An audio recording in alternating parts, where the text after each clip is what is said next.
ಪ್ರಬಂಧ ತ್ಯಾಜ್ಯ ವಸ್ತು ನಿರ್ವಹಣೆ ಪೀಠಿಕೆ.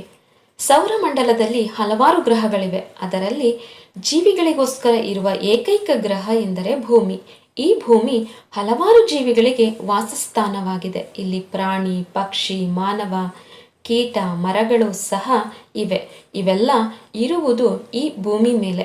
ಆದರೆ ಇಂದು ಮಾನವ ತನ್ನ ಬುದ್ಧಿ ಸಾಮರ್ಥ್ಯದಿಂದ ಸ್ವಾರ್ಥಕ್ಕಾಗಿ ಎಲ್ಲವನ್ನು ನಾಶ ಮಾಡಲು ಮುಂದಾಗಿದ್ದಾನೆ. ಆಧುನೀಕರಣ, ಯಾಂತ್ರೀಕರಣ, ವೈಭವೀಕರಣಗಳ ಹೆಸರಿನಲ್ಲಿ ಜೀವನದ ಪದ್ಧತಿಯಲ್ಲಿ ಹಲವು ಮಾರ್ಪಾಡುಗಳನ್ನು ಮಾಡಿಕೊಳ್ಳುತ್ತಾ ಹಲವಾರು ಸಮಸ್ಯೆಗಳನ್ನು ಸೃಷ್ಟಿಸಿಕೊಂಡಿದ್ದಾನೆ. ಅವುಗಳಲ್ಲಿ ಒಂದು ದೊಡ್ಡ ಸಮಸ್ಯೆ ಎಂದರೆ ತ್ಯಾಜ್ಯ ವಸ್ತು ನಿರ್ವಹಣೆ. ವಿಷಯ ನಿರೂಪಣೆ. ಇಂದು ಮಾನವ ಈ ಭೂಮಿಯನ್ನು ನಾಶ ಮಾಡುತ್ತಿದ್ದಾನೆ.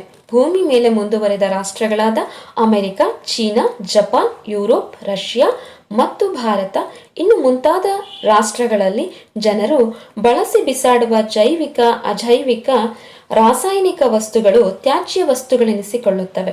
ಉದಾಹರಣೆಗೆ ಪ್ಲಾಸ್ಟಿಕ್ ಡಬ್ಬ, ಬಾಟಲಿಗಳು, ಬ್ಯಾಗ್ಗಳು, ಪೇಪರ್ ಸಾಮಗ್ರಿಗಳು, ಆಹಾರ ಪೊಟ್ಟಣಗಳು, ತರಕಾರಿ ಸಿಪ್ಪೆ, ಅಡುಗೆ ಮನೆಯ ಕಸ, ಹಳೆಯ ಟಿವಿ, ಟೇಪ್ ರೆಕಾರ್ಡರ್, ಕಂಪ್ಯೂಟರ್, ಕೈಗಾರಿಕೆಗಳಿಂದ ಬರುವ ತ್ಯಾಜ್ಯಗಳು ಇವೆಲ್ಲವುಗಳು ಸಹ ತ್ಯಾಜ್ಯ ವಸ್ತುಗಳಾಗಿವೆ. ಇಂತಹ ವಸ್ತುಗಳನ್ನು ಬೇಕಾಬಿಟ್ಟಿ ಬಿಸಾಡದೆ ಅವುಗಳನ್ನು ಸೂಕ್ತವಾದ ರೀತಿಯಲ್ಲಿ ಮರುಬಳಕೆ ಮಾಡಬೇಕಾಗಿದೆ. ಈ ನಿಟ್ಟಿನಲ್ಲಿ ಸರ್ಕಾರ ಹಲವಾರು ಯೋಜನೆಗಳನ್ನು ಜಾರಿಗೆ ತಂದಿದೆ. ಹಸಿ ಕಸ ಮತ್ತು ಒಣ ಕಸ ಎಂದು ಬೇರ್ಪಡಿಸಿ ತ್ಯಾಜ್ಯವನ್ನು ಸಂಗ್ರಹಿಸಿ ವಿಲೇವಾರಿ ಮಾಡುತ್ತಿದ್ದಾರೆ.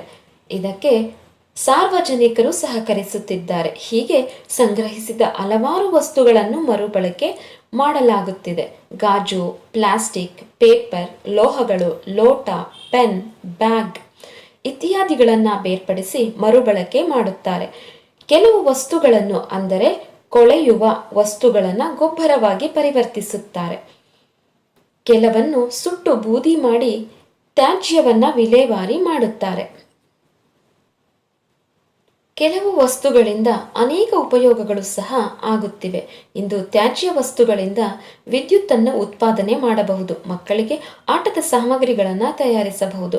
ಹಲವಾರು ಆಟಿಕೆಗಳನ್ನು ತಯಾರಿಸಿ ಪ್ರದರ್ಶನಕ್ಕೆ ಇಡುತ್ತಾರೆ. ಇವುಗಳಿಂದ ಹಲವಾರು ಸಂಶೋಧನೆಗಳನ್ನು ಮಾಡಬಹುದಾಗಿದೆ. ಅದೇ ರೀತಿ ನಾವು ಬಳಸುವ ವಸ್ತುಗಳು ನಮಗೆ ಉಪಯೋಗವಿಲ್ಲದಿದ್ದಾಗ ಅವುಗಳನ್ನು ಎಲ್ಲೆಂದರಲ್ಲಿ ಬಿಸಾಡಿ ಭೂಮಿಯ ಫಲವತ್ತತೆ, ಪರಿಶುದ್ಧತೆಯನ್ನು ನಾಶ ಮಾಡಬಾರದು. ಬೇಡವಾದ ವಸ್ತುಗಳನ್ನು ಸೂಕ್ತ ರೀತಿಯಲ್ಲಿ ಉಪಯೋಗಿಸಿಕೊಳ್ಳಬೇಕು. ಹೊಸ ಹೊಸ ಸಂಶೋಧನೆಗಳಿಂದ ಅವುಗಳನ್ನು ವಿವಿಧ ಕಾರ್ಯಗಳಿಗೆ ಉಪಯೋಗಿಸಿಕೊಂಡಾಗ ತ್ಯಾಜ್ಯ ವಸ್ತುಗಳಿಂದ ಉಂಟಾಗುವ ಸಮಸ್ಯೆಗಳನ್ನು ತಡೆಗಟ್ಟಬಹುದು. ಉಪಸಂಹಾರ. ಸಾರ್ವಜನಿಕರು ಈ ತ್ಯಾಜ್ಯ ವಸ್ತುವನ್ನು ನಿರ್ಲಕ್ಷ್ಯದಿಂದ ಎಲ್ಲೆಂದರಲ್ಲಿ ಎಸೆಯದೆ ಸೂಕ್ತ ರೀತಿಯಲ್ಲಿ ಮರುಬಳಕೆ ಮಾಡಿಕೊಂಡರೆ ಮಾತ್ರ ಪರಿಸರವನ್ನು ಸ್ವಚ್ಛವಾಗಿ ಇಟ್ಟುಕೊಳ್ಳಲು ಮತ್ತು ನಾವೆಲ್ಲರೂ ಆರೋಗ್ಯದಿಂದ ಇರಲು ಸಾಧ್ಯ. ಅಲ್ಲದೆ ಮುಂದಿನ ಪೀಳಿಗೆಗೆ ಶುದ್ಧ ಪರಿಸರವನ್ನು ಕಲ್ಪಿಸುವುದು ಸಾಧ್ಯ. ಅಗತ್ಯ ಕರ್ತವ್ಯ ಕೂಡ. ಎಲ್ಲರೂ ಈ ಬಗ್ಗೆ ಜಾಗೃತವಾಗಬೇಕಿದೆ.